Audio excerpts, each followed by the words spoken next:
Continuing my trek north, I now move into the Colchagua Valley and the vineyards of Vina Casa Silva.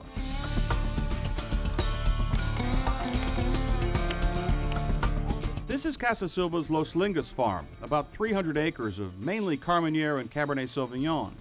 They were picking Carmenere on the morning of my visit, prized grapes destined for Casa Silva's reserve wines.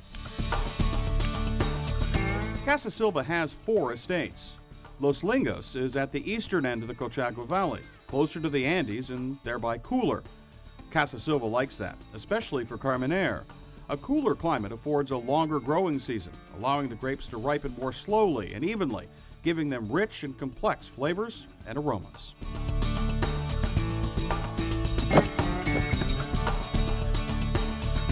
Picking the grapes at the right time is important to all wineries, but at Casa Silva, they take some extra steps to make sure that's accomplished, including plastic ribbons that are strung through the vineyard, showing pickers exactly where to start and stop harvesting the grapes.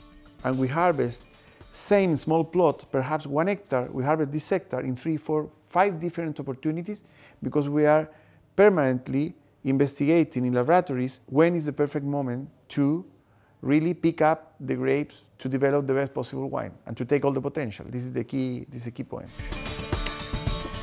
Vina Casa Silva is a family-run winery dating back to the late 19th century. Still, it's a young company. Vina Casa Silva was only created in 1997 at the urging of Mario Pablo Silva, the eldest son of the 5th generation on this property, who suggested to his father that the company move from the bulk wine business into the estate wine business. My family is involved in the wine since they arrived to Chile. They arrived from Saint-Emilion in Bordeaux. They were French in 1892. And they planted vineyard here. They were pioneers in Colchagua Valley. And they planted vineyards and they built the cellar, the old cellar we have now, the oldest cellar of the valley, of the Colchagua Valley. And, but for a long time, they sold the wines in bulk to different wineries. Until to the end of '96, that my father, I and my brothers decide all together to start our own business, bottling our own wines, taking grapes from the old plantations and also discovering new areas where, to plant the best possible grapes in Colchagua Valley, 100% from Colchagua Valley. The winemaking at Vina Casa Silva is in the very capable hands of Mario Gaise. On this day, he was overseeing the arrival of some of those Carmenere grapes I saw harvested earlier. The grapes were going directly into large barrels where they would be fermented, the juice then transferred into smaller barrels. Each barrel receives the same grapes from the same vineyard. It's a process Casa Silva uses for single vineyard bottlings, believing that consistency in the process will mean consistency in the wine. The idea was born because we were working in the vines and we have different little plots. So we wanted to have them separate, but we need a system to have consistency in the process.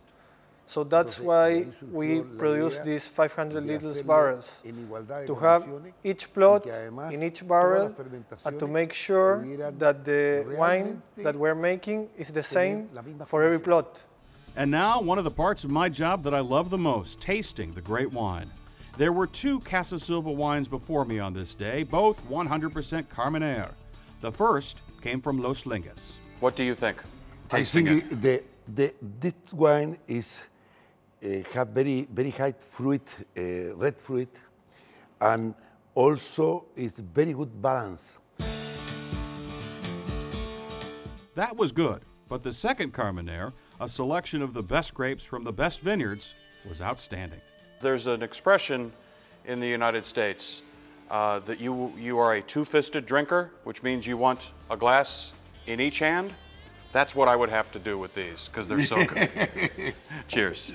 Cheers. Gracias. Muchas gracias. Thank you.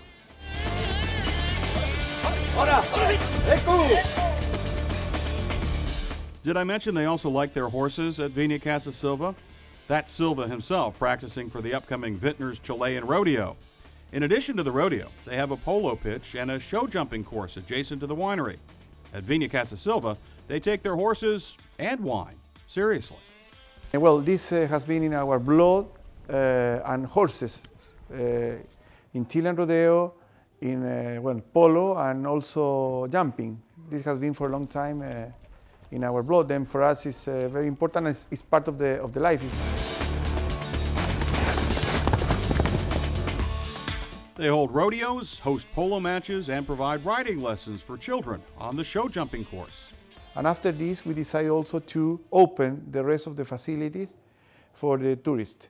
The tourists can come here today to visit the polo pitch, the rodeo stadium, and also to see how the children learn to ride. And also, if they want, they can learn, they can ride, they can have a class of jumping, or they can go through the vineyards riding for a picnic.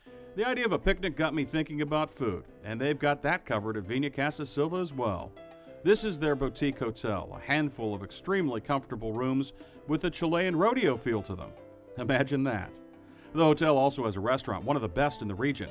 You can dine in the very comfortable dining room or outside in the lovely courtyard. That's what I chose. As for the cuisine, check out the pastel de choclo, a corn and meat pie, a Chilean specialty, and the perfect match for the Casa Silva Reserva Carmenere. Lamb chops were next. Chile has some outstanding lamb, and these chops were some of the best I'd had there. The chops were also a great pairing with the Casa Silva Lalal Grand Reserva Syrah. Vina Casa Silva, vines, wines, accommodations, and cuisine. What more do you need?